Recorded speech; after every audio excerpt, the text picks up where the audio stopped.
오늘 히브리서 10장 26절 이하의 말씀은 우리를 다시 한번 긴장케 합니다. 우리가 진리를 아는 지식을 받은 후 짐짓 죄를 범한 즉 다시 속죄하는 제사가 없고 오직 무서운 마음으로 심판을 기다리는 것과 대적하는 자를 태울 맹렬한 불만이 있으리라. 모세의 법을 폐한 자도 두세 증인으로 말미암아 불쌍히 여김을 받지 못하고 죽었거든. 하물며 하나님의 아들을 짓밟고 자기를 거룩하게 한 언약의 피를 부정한 것으로 여기고 은혜의 성령을 욕되게 하는 자가 당연히 받을 형벌은 얼마나 더 무겁겠느냐. 너희는 생각하라. 예수 믿는 거 그러지 않아도 어려운데 이제 성경에는 중간중간쯤 이렇게 무서운 경고가 나옵니다. 우리 히브리서 6장에서도 이 경고를 만났었는데 그때도 내세의 능력을 맛보고 범죄한 자는 다시 회개시킬 수 없다. 그는 예수를 십자가에 다시 못 박는 꼴이 된다. 오늘도 예수의 언약의 피와 성령의 역사를 욕되게 하는 죄가 된다. 이렇게 얘기합니다. 이런 경고는 히브리서 안에서 이해해야 됩니다. 우리 보통 생각하는 성령 모독죄, 용서받지 못하는 죄 중에 하나로 이 히브리서 6장과 히브리서 10장이 인용되는데 여기는 훨씬 더 깊은 뜻이 담겨 있습니다. 우린 히브리서가 구중하고 그리하여 격려하는 것이 예수를 믿고 천국에 간다는 복음의 내용이 믿으면 끝장이 나는 게 아니고 믿고 다시 오시는 날을 기다리는 사이, 중간 시간을 가진다는 것을 확인했습니다. 여러분이 예수를 믿고 하나님의 자녀가 되는 것과 심판의 날을 기다리는 혹은 개인적으로 얘기해서 개인의 죽음으로 끝나는 한 인생의 끝까지 시간을 가지죠. 예수 믿고 사는 시간을 가지는데 그 시간에 도대체 무슨 의미가 있느냐 하는 것을 답하는 것이 히브리서입니다. 그것이 왜 질문을 야기시키느냐 하면 예수 믿고 헌신과 진심을 바치는데도 기대한 것 같은 신앙생활이 되지 않는다 하는데 이 시간에 관한 구원에 관한 질문이 생겨나는 것입니다. 우리가 고난을 받는다는 것이 현실인데 고난은 잘잘못 때문에 일어나는 징벌이냐 심판이냐 잘하면 그럼 형통하냐 하는 문제도 여기에 포함이 됩니다. 우리가 예수를 믿고 난 후에도 천국에 당장 붙들려 가는 것이 아니라 예수를 대적한 환경 속에서 살아야 되는 것 같이 신자의 신앙 현실이라는 것은 외적으로도 고난이 당연하고 내적으로도 고난이 있다. 그렇게 얘기하는 것이 히브리서입니다. 로마서 7장으로 가겠습니다. 꼭 찾아주십시오. 신약성경 248장 15절부터 읽겠습니다. 내가 행하는 것을 내가 알지 못하노니 곧 내가 원하는 것은 행하지 아니하고 도리어 미워하는 것을 행함이라. 만일 내가 원하지 아니하는 것을 행하면 내가 이로써 율법이 선한 것을 시인하노니 이제는 그것을 행하는 자가 내가 아니요 내 속에 거하는 죄니라. 내 속 곧 내 육신에 선한 것이 거하지 아니하는 줄 아노니 원함은 내게 있으나 선을 행하는 것은 없노라. 내가 원하는 바 선은 행하지 아니하고 도리어 원하지 아니하는 바 악을 행하는도다. 만일 내가 원하지 아니하는 그것을 하면 이를 행하는 자는 내가 아니요 내 속에 거하는 죄니라. 그러므로 내가 한 법을 깨달았노니 곧 선을 행하기 원하는 나에게 악이 함께 있는 것이로다. 내 속사람으로는 하나님의 법을 즐거워하되 내 지체 속에서 한 다른 법이 내 마음의 법과 싸워 내 지체 속에 있는 죄의 법으로 나를 사로잡는 것을 보는도다. 오라 나는 곤고한 사람이로다. 이 사망의 몸에서 누가 나를 건져내랴.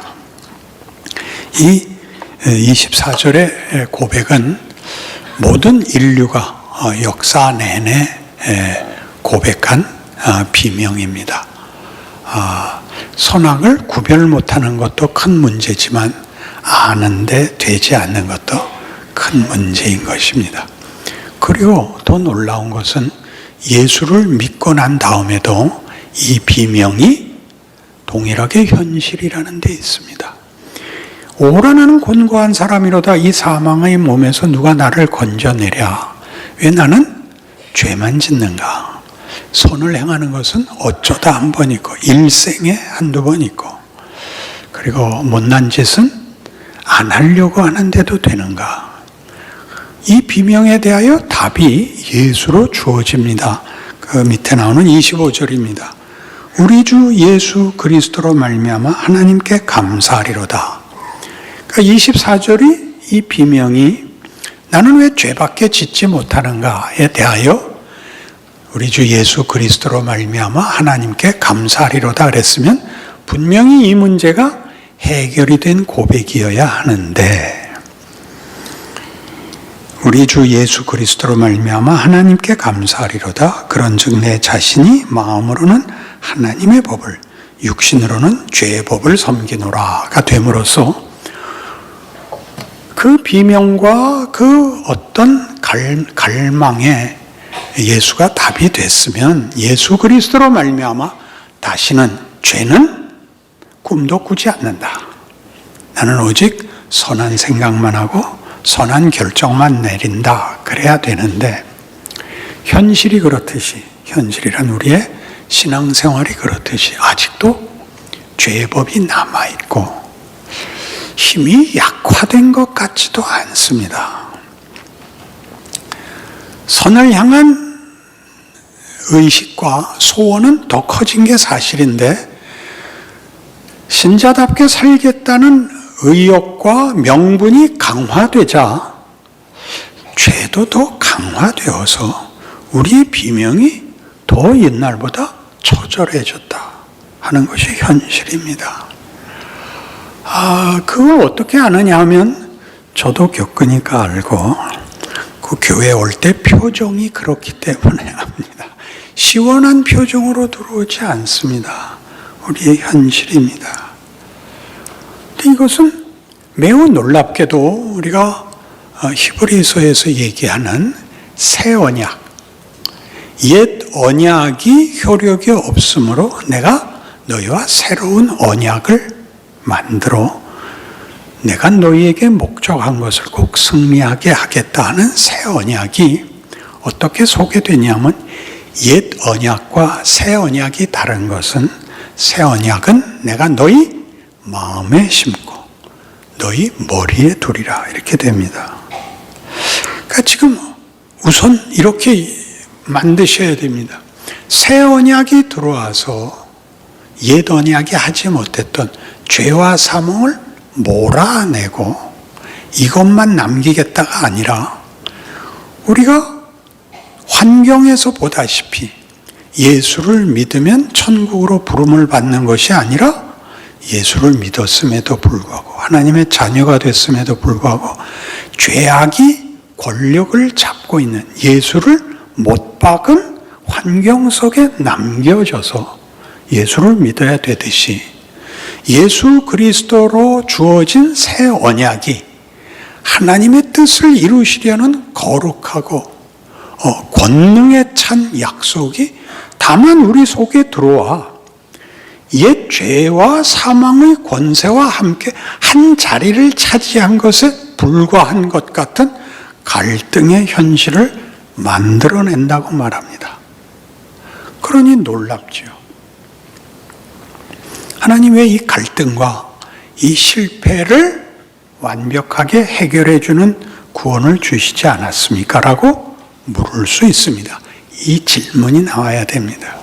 우리는 막연히 십자가로 인하여 더 이상의 갈등과 실패는 없다고 믿는데 현실이 그렇지 않기 때문에 스스로를 이제 못 살게 굽니다.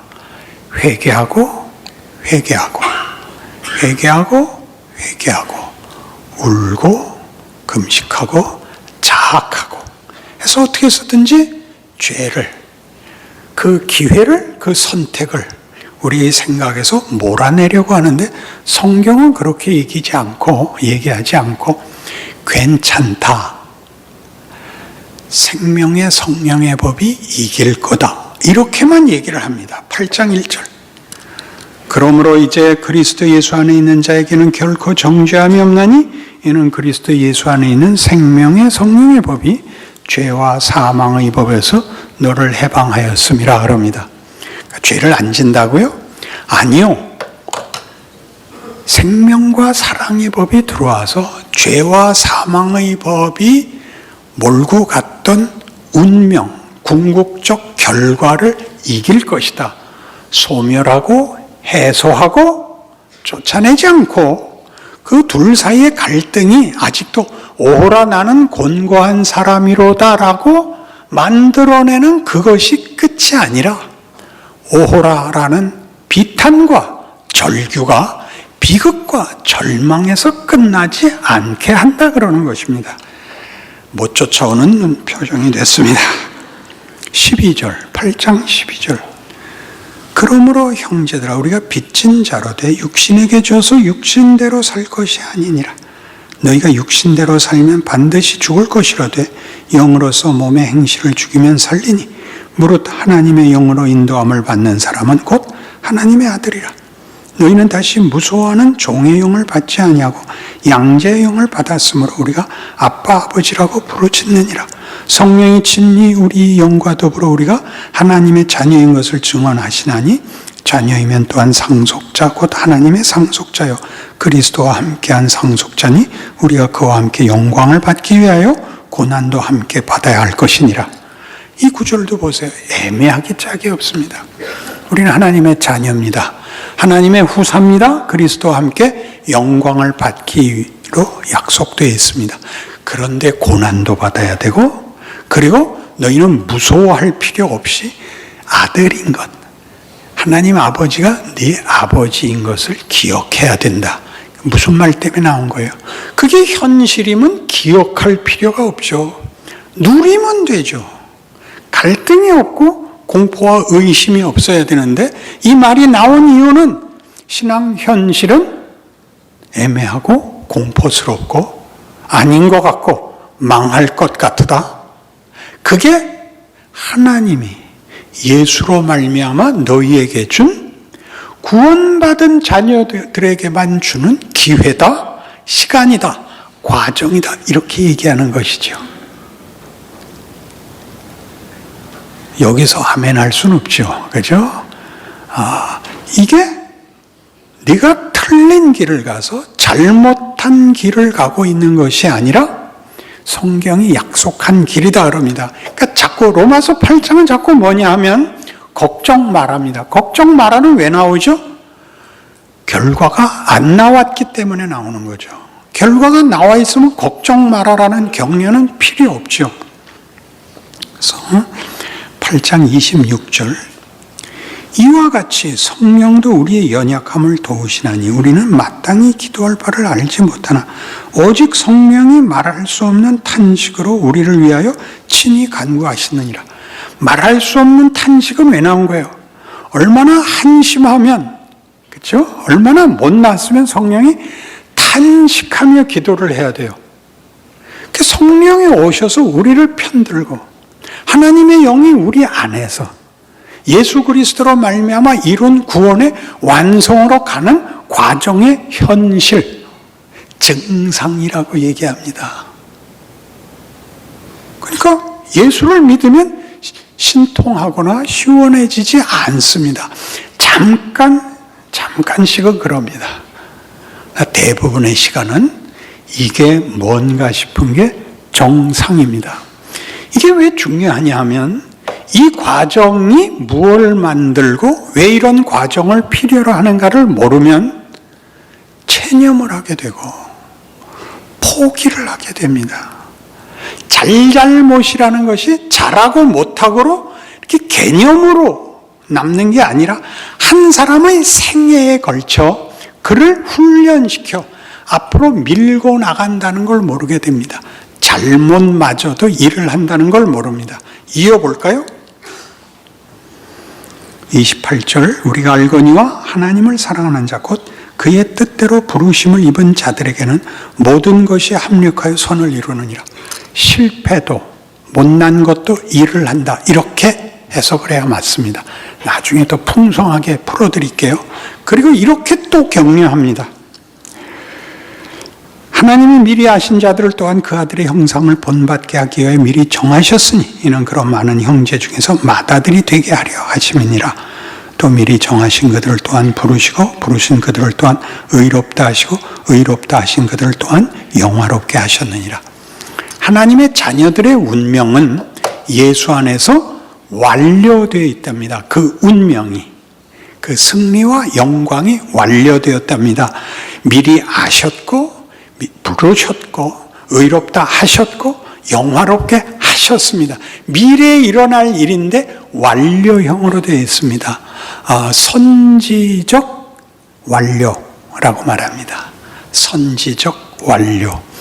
그 완료된 것이 지금이어야 되는데 그러면 지금은 완료되지 않은 상태입니다.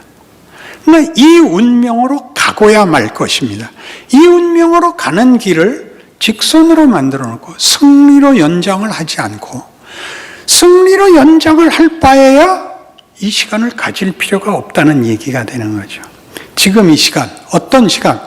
헤매는 시간이 일을 한다고 얘기합니다. 그래서 우리 보고 우리의 신앙 현실에서 여러분의 인생의 도중에서 일어나는 모든 일들에 대하여 더 적극적인 이해와 생각을 가져라. 이렇게 얘기하는 겁니다. 뭐에 대해서까지? 실패까지도. 또 가보죠. 얼마나 이 격려를 열심히 하는가 보십시오. 31절. 그런즉 이 일에 대하여 우리가 무슨 말을 하리요? 만일 하나님이 우리를 위하시면 누가 우리를 대적하리요? 자기 아들을 아끼지 아니하시고 우리 모든 사람을 위하여 내주시니가 어찌 그 아들과 함께 모든 것을 우리에게 주시지 아니하겠느냐? 누가 능히 하나님께서 택하신 자들을 고발하리요? 의롭다 하시니는 하나님이시니 누가 정죄하리요? 죽으실 뿐 아니라 다시 살아나시니는 그리스도 예수시니 그는 하나님 우편에 계신 자요 우리를 위하여 간구하시는 자시니라. 우리 위하여 십자가 지셨을 뿐만 아니라 그렇게 구해낸 우리를 위하여 지금 하늘 보좌 우편에서 기도하고 계신 분이고 예수가 그렇게 그 예수를 보내시니가 우리 아버지시고 이런 얘기를 왜 계속하고 있을까요? 지금 이 격려가 필요하니까. 그러니까 우리의 현실로는 우린 아닌가 보다 라는 자신에 대해서 자신이 없거든요. 이건 예수 믿는 게 아니다. 이건 아니다. 그럴 때 하는 겁니다. 너는 그걸로 끝나지 않는다. 그걸로 망하지 않는다. 이것이 끝이 아니다. 이렇게 얘기하죠. 그래서 뒤는 여러분 좋아하시는 이겁니다. 누가 우리를 그리스도의 사랑에서 끊으리요? 환난이나 곤고나 박해나 기근이나 적신이나 위험이나 칼이라. 기록된 바 우리가 종일 주를 위하여 죽임을 당하게 되며 도살을 당할 양같이 여김을 받았나이다 함과 같으니라. 그러나 이 모든 일에 우리를 사랑하시는 이로 말미암아 우리가 넉넉히 이기느니라. 36주는 뭐냐 하면 하나님의 자녀가 되었음에도 불구하고 편한 인생이 없고 마음에 확신이 없다. 그런 얘기입니다. 도살할 양같이 오늘 죽어버릴까 내일 죽어버릴까 그런 생각이 드는 것이 이 과정에서 일어나는 당연한 현상 중에 하나랍니다. 그래서 이렇게 말하죠. 38절. 내가 확신하노니 사망이나 생명이나 천사들이나 권세자들이나 현재일이나 장래일이나 능력이나 높음이나 깊음이나 다른 어떤 피조물이라도 우리를 우리 주 그리스도 예수 안에 있는 하나님의 사랑에서 끊을 수 없으리라. 이렇게 됩니다. 여러분 어디까지 내려가 보셨습니까? 더 이상 희망이 없는 나락에? 더 이상 타협할 수 없는 원망에, 분노에, 절망에, 비참함에, 부끄러움에 내려가 보셨습니까? 거기다 대고 하는 얘기입니다. 왜 이런 일을 하나님은 우리에게 요구할까요? 예수께서 우리를 구원하러 오셔서 우리를 부르신 제자도는 이렇게 되어 있습니다. 다 외우실 테니까 대표로 외우죠. 마태복음 16장 24절, 아무든지 나를 따르려거든 자기를 부인하고 자기 십자가를 지고 나를 쫓을지니라입니다. 우린 지극하게 외웁니다. 그 뜻은 모르고 지극함, 진심과 열심으로만 받아들입니다. 자기를 부인하라는 건 네 이해와 능력 밖에까지 쫓아와야 된답니다. 하나님이 하시겠다고 하는 것, 우리로서는 납득이 가지 않습니다. 십자가를 지고, 십자가를 진다는 건 시간과 공간과 경우를 육체로 따라오라는 것입니다. 예수께서 오셔서 뭘 하고 가셨죠?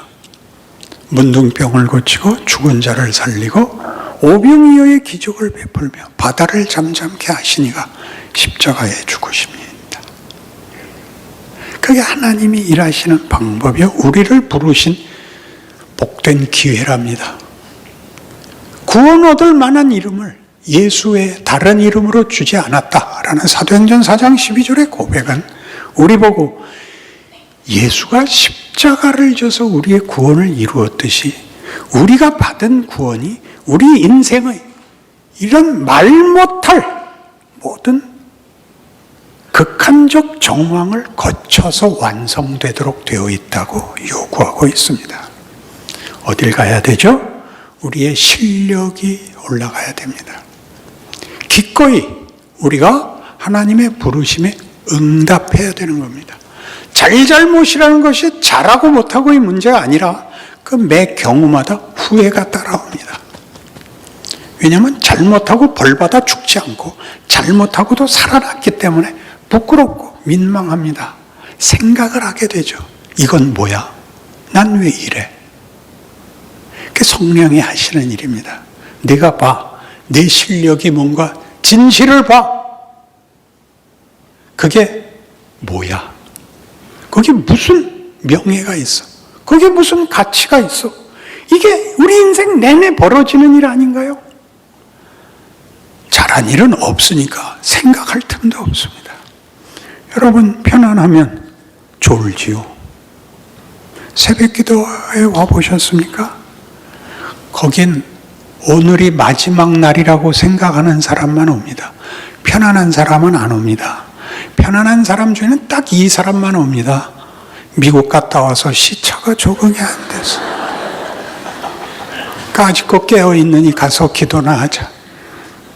여러분 터지는 자리입니다. 그게 우리에게 무슨 일을 한다고요? 내가 기대하는 만큼도 안 됐나? 내가 최선을 다했는데 왜 하나님 뒤집어 놓으셨는지 십자가를 구경하는 것이 아니라 자기 몸에 진 사람만 거기에 오게 됩니다. 그게 우리 인생 전체입니다. 하나님이 끝없이 이 일을 하십니다. 성경이 이렇게 얘기를 해요. 갈라디아서 5장 참으로 놀라운 선언을 하는데 우린 쉽게 생각했을 겁니다. 갈라디아서 5장 16절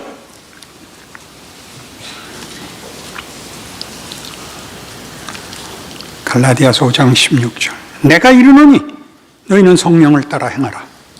그리하면 육체의 욕심을 이루지 아니하리라.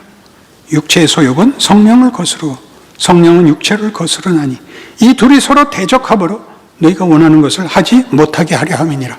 현실이죠. 여러분 좋은 생각하면 그거 하나만 선택의 여지가 없이 그거 하나만 할 수 있습니까? 꼭 따라 들어오죠. 그 따라 들어오는 시험 중에 무서운 시험이 하나 있습니다. 잘난 척하지 마. 가만히 있어. 그래서 우리는 아무것도 안 합니다. 그러니까 왜 했어? 우린 선한 일을 선택하기도 어려운데 선택해서 하면 마지막 딴죽을 딱 걸죠. 네가 뭐라고 나서. 교회에선 나서야 돼요. 좋은 일로는 아멘도 하시고